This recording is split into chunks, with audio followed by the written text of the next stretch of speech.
Hi India glitz நேயர்கள் அனைவருக்கும் வணக்கம். நான் ஆக்டர் லிஜேஷ் பேசுகிறேன். ரொம்ப நாளாக அந்த கேப் போட்ட மூஞ்சி யார் அப்படின்னு நீங்கள் எல்லாம் தேடிட்டு இருந்திருப்பீங்க. அந்த மூஞ்சி நான் நடிக்கிறேன்னு எனக்கு தெரியாது. ஆல்மோஸ்ட் வந்து என்னன்னா எனக்கு அசினேட்டர்லாம் கொஞ்சம் பயமுட்டு தான் இருந்தாங்க. அதுலேருந்து ஒரு சின்ன நர்வஸ் கூட எனக்கு வந்து ரஜினி சாரை ஃபஸ்ட் பார்க்கும்போது இல்லவே இல்லை. ஏன்னு தெரியல எனக்கு. அவர் என்னை பார்த்த உடனே என்ன நினைச்சாருன்னு தெரியல, ஆர்டிஸ்ட் வரலையா அப்படின்னு. இந்த உலகத்தில் எல்லாருமே எதிர்பார்க்குற விஷயம் என்னன்னா பாராட்டு தான். அதை வந்து ஒரு ரஜினி சார் வந்து ஒரு சின்ன ஆர்டிஸ்ட்டு கூட உடனே சொல்கிறார், மனசுலேருந்து டக்குன்னு வந்துடுவார். கபாலி கண்டிப்பாக இது ஒரு ரஜிதனோட படம், இதில் எந்த மாற்றமும் கிடையாது. அவர் யோசிக்கிற, அவர் சொல்ல விரும்புகிற, அவர் சொல்ல நினைக்கிற ஒரு விஷயங்களை இந்த படத்தை சொல்லியிருப்பார்.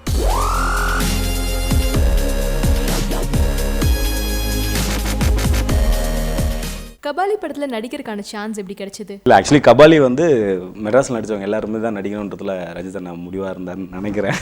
தெரில, ஏன்னா எல்லாருமே நடிச்சிருந்தோம். கபாலி டீமில் வந்து மெட்ராஸ் படத்தில் நடித்த எல்லாருமே நாங்கள் நடிச்சிருந்தோம்.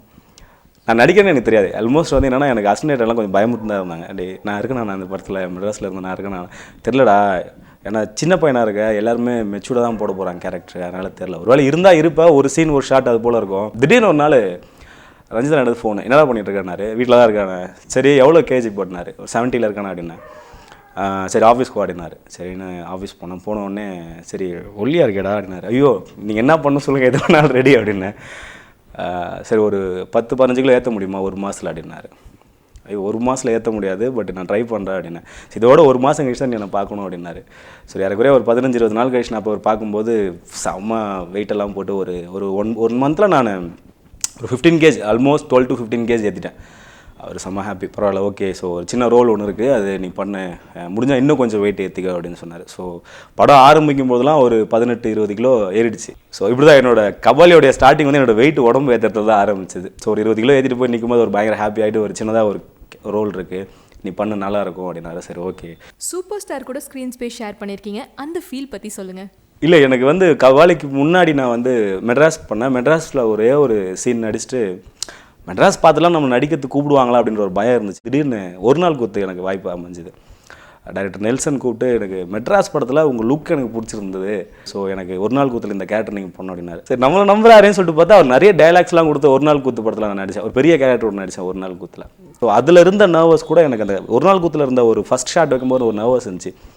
அதுலேருந்து ஒரு சின்ன நர்வஸ் கூட எனக்கு வந்து ரஜினி சாரை ஃபஸ்ட்டு பார்க்கும்போது இல்லவே இல்லை. ஏன்னு தெரியல எனக்கு. அது உண்மையாலுமே அதான், எனக்கு அவர் பார்க்கும்போது செம்ம ஹாப்பி, பயங்கர ஹாப்பி. எனக்கு எப்படா நம்ம அவருக்கு முன்னாடி நிற்க போகிறோம் அப்படின்ற ஒரு எந்து இருந்தது. அவர் என்னை பார்த்த உடனே என்ன நினைச்சாருன்னு தெரில, ஆர்டிஸ்ட் வரலையா அப்படின்னாரு. அப்படி நான் நின்றுட்டு இருந்தேன் பக்கத்தில். அப்படியே சார் அவர் தான், okay okay okay okay okay okay okay அப்படின்னாரு அவர். ஸோ எனக்கு என்னென்னா எப்போ அவர் எதுக்கு டைலாக் பேசி நடிக்க போகிறோம், நம்ம எப்போ அவர் கூட நிற்க போகிறோம் அப்படின்ற ஒரு இன்ட்ரெஸ்டிங்காக பயங்கரமாக வெயிட் பண்ணிட்டு இருந்தேன். ரொம்ப எப்படி சொல்கிறதுனே தெரியல. அவர் இத்தனை வருஷம் அவரோட எக்ஸ்பீரியன்ஸ் உண்மையாலுமே நான் எல்லாருமே பல நடிகர்கள் கபாலி நடித்தவங்க எல்லாம் ஒரு லைட்டாக ஒரு இது இருந்துச்சு. பட் அவரை நேரில் பார்த்ததுக்கப்புறம் நம்மளாம் ஒன்றுமே கிடையாது அப்படின்ற விஷயம் தெரிஞ்சு நிறைய விஷயம் கற்றுக்கிட்டேன். உண்மையாக அவர்கிட்ட தலைவர்கிட்ட வந்து பார்த்தே கற்றுக்கிட்டோம். அவர் எதுவும் கற்றுக் கொடுக்கல, பார்த்து கற்றுக்கிட்டோம். ஓகே நம்மளாம் ஒன்றுமே கிடையாது, இப்படி தான் இருக்கணும் நீங்கள் அப்படின்ற விஷயங்கள். டீசரில் சூப்பர் ஸ்டார் நம்பியார்னு ஒரு டைலாக் சொல்கிறாருல, அதை அவர் யாரை பார்த்து சொல்லுவார்? உங்களை பார்த்தா இல்லை கிஷோரை பார்த்தா? அது உண்மையாலுமே சென்சேஷனான ஒரு டைலாக் தான். அதுக்கு ஆப்ஷன் கொடுக்கலாம், யார் முன்னாடி இருக்கா, ரஜினி சார் முன்னாடி டைலாக் பேசும்போது நம்பியார் கூப்பிட்ட உடனே வந்து கை கட்டி நிற்கிற கபாலி நினச்சாடா, கபாலிடா அப்படின்னு சொல்லுவார். அந்த டைலாக் முன்னாடி அவர் பேசும்போது முன்னாடி யார் இருக்கா? Option A Kishore sir, option B வந்து அந்த China artist Wang, option C வந்து கலையரசன், ஆப்ஷன் 4 அதாவது டி வந்து லிஜீஷ். ஸோ இந்த 4 பேரில் யாராக இருப்பாங்க அப்படின்னு சொல்லிட்டு நீங்களே யோசிச்சிங்க. தமிழ் படங்களை இங்கே மறந்து வச்சுக்கிட்டு மியூசியம் முறுக்கிக்கிட்டு லுங்கி கட்டிக்கிட்டு நம்பியாரு கபாலி அப்படின்னு சொன்ன உடனே குனிஞ்சி சொல்லுங்க எஜுமா அப்படி வந்து நிப்பானே, அந்த மாதிரி கபாலியா நினைச்சியாடா?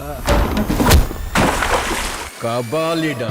தலைவர்கிட்ட இருந்து இந்த விஷயத்தை எல்லாருமே கற்றுக்கணுன்னா எதை சொல்லுவீங்க?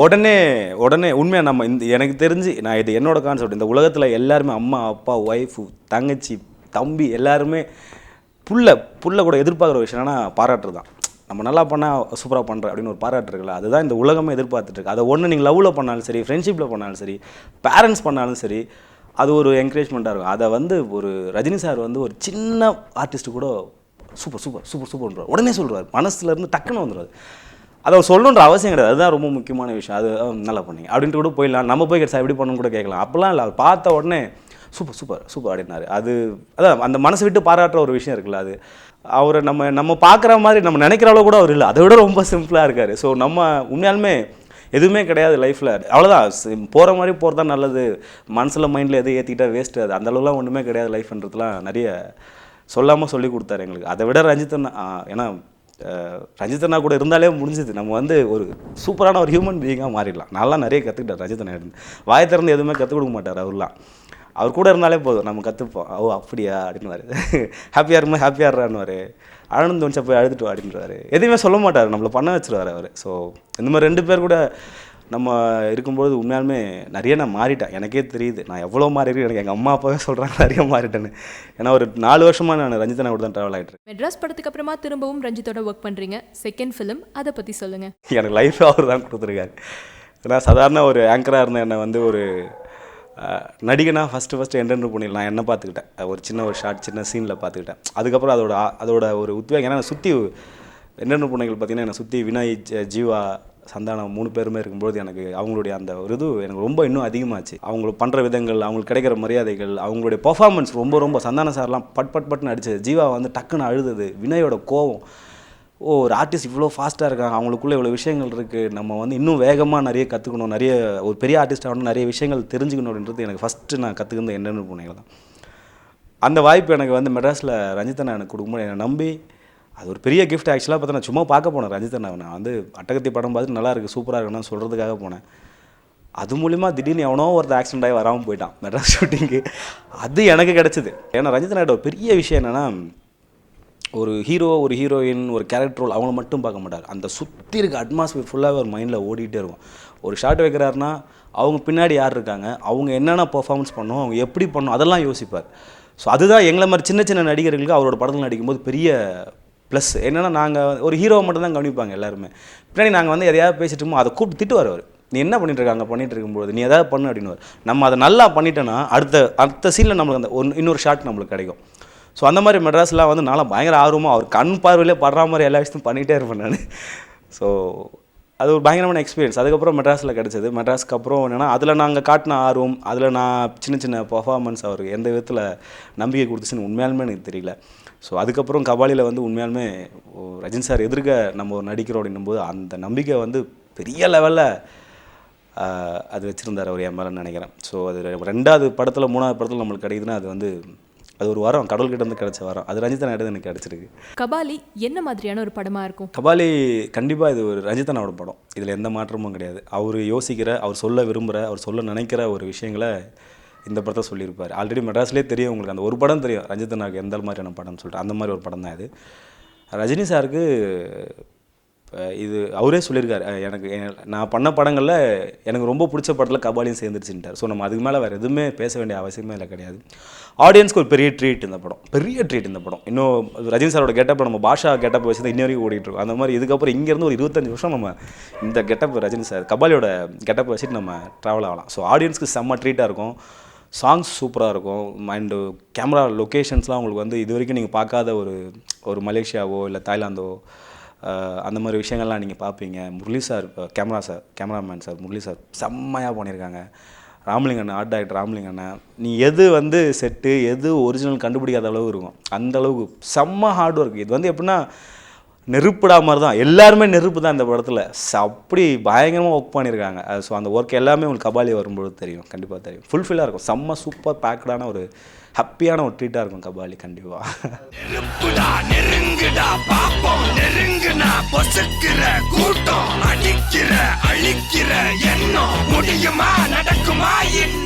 உங்களை பற்றி சொல்லுங்கள், நீங்கள் சினிமாக்குள்ளே எப்படி வந்தீங்க? ஸ்கூலிங்லாம் வந்து நான் கவர்மெண்ட் ஸ்கூலில் தான் நான் படிச்சுட்டு அங்கே ஸ்கூல்லே வந்து பயங்கர இன்ட்ரெஸ்ட், டான்ஸு, ட்ராமா, பேச்சு போட்டி விட்றதே கிடையாது. காஞ்சிபுரம் மாவட்டத்தில் ஒன் ஆஃப் த ஃபேமஸான ஒரு பேச்சாளர் நான். ஸோ அப்போத்துலேருந்து எனக்கு ஸ்டேஜு அந்த பேசுகிறது ஆடுறதுலாம் ரொம்ப இன்ட்ரெஸ்ட் எனக்கு. ஸோ அதுக்கப்புறம் வந்து இது சம்மந்தமாக போகணும்போது வீட்டை ஏமாற்றிட்டு வயலால் ஜாயின் பண்ண உடனே ஸோ அது அட்மாஸ்பியரே சினிமா பேஸ் பண்ண நீங்கள் என்ன படித்தாலும் சரி ஆல்மோஸ்ட் நீங்கள் ஒரு சினிமா சார்ந்த ஒரு குழுவோடு நீங்கள் சுற்றிட்டு தான் இருப்பீங்க லோயலா பொறுத்த வரைக்கும். ஸோ அது ரொம்ப ப்ளஸ்ஸாக எனக்கு அமைஞ்சு. என்னோடய ஃப்ரெண்ட்ஸு, எனக்கு கிடைச்ச ஃப்ரெண்ட்ஸு எல்லாருமே சினிமா சம்மந்து, அப்புறம் சினிமா பற்றியே பேசுகிறது இப்படிலாம் எனக்கு அமையும் போது எனக்கு சூப்பராக இருந்துச்சு. கரியருக்கு ஸ்டார்ட் பண்ணுறதுக்கு சூப்பராக இருந்துச்சு. என் ஃப்ரெண்டு ஒருத்த மூலிமா தான் நான் அசிஸ்டன்ட் டைரக்டராக விஜய் டிவியில் ஆக்சுவலி ஃபஸ்ட்டு நான் ஜாயின் பண்ணேன். நானும் அவனும் தான் அப்படியே ட்ராவல் ஆனோம். பட் அஸ்டலேட்டாக இருக்கும்போது அந்த சீரியல் நடிப்போம் அப்படின்னு சொல்லிட்டு சின்ன சின்ன இது நடிச்சுக்கிட்டே அதுக்கப்புறம் நடிக்கிறதுக்கு வாய்ப்புகள் நிறைய தேட ஆரம்பிச்சு கிடைக்கல. சார் அதுக்கான வழி என்னவாக இருக்கும்னு யோசிக்கும்போது டிவி ஒரு பெரிய வழியாக இருக்குன்னு தான் நான் சன் மியூசிக்கில் ஆங்கரை அப்புறம் ஜாயின் பண்ணேன். அதுவும் ஈஸியாக கிடைக்கல. அது ஒரு பாடுபட்டு அது ஒரு பெரிய நிறைய நடந்துச்சு. அது பெரிய கதை. அவர் ஒரு வழியாக கிடச்சி அதில் வந்து அதுக்கப்புறம் கொஞ்சம் கொஞ்சமாக ஆங்கரிங்லாம் கொஞ்சம் நல்லா பண்ண ஆரம்பிச்சு அவங்கக்கிட்ட நல்ல பேர்லாம் வாங்கி அதுக்கப்புறம் ஏன்னா டிவியில் ப்ரைம் டைமில் ஒரு ஷோ பண்ணுறது ரொம்ப கஷ்டம். அதுவும் நான் ஜாயின் பண்ண ஒரு 2006 2007 பீக்கில் இருந்துச்சு மியூசிக் சேனல்ஸ் எல்லாமே. அதில் வந்து நம்ம ப்ரைம் டைமில் ஒரு ஷோ பண்ணுறது வந்து ரொம்ப கஷ்டமான ஒரு விஷயம். அதில் நம்ம பண்ணுறதுன்றது அடுத்த ப்ரொமோஷன் நம்மளுக்கு ஒரு ஆங்கருக்கு. ஸோ அது பண்ணிவிட்டு அப்புறம் சேனல்ஸில் லைவ்லாம் நிறைய பண்ண ஆரம்பித்தேன். மூவி ஆடியோ லான்ச்லாம் நிறைய பண்ணேன். கந்தசாமி, படிக்காதவன், அப்புறம் வெடிகுண்டு முருகேசன் அதெல்லாம் பண்ணிகிட்டு இருக்கும்போது தான் திடீர்னு ஷாக்கிங்கான ஒரு விஷயம் என்னென்னா கல்லூரி படத்தில் எனக்கு ஒரு வாய்ப்பு கிடச்சிது ஹீரோவாக நடிக்கிறதுக்கு. யாருக்குமே தெரியாது. ஃபஸ்ட் டைம் நான் சொல்கிறேன் இந்தியா கிளிட்ஸில்.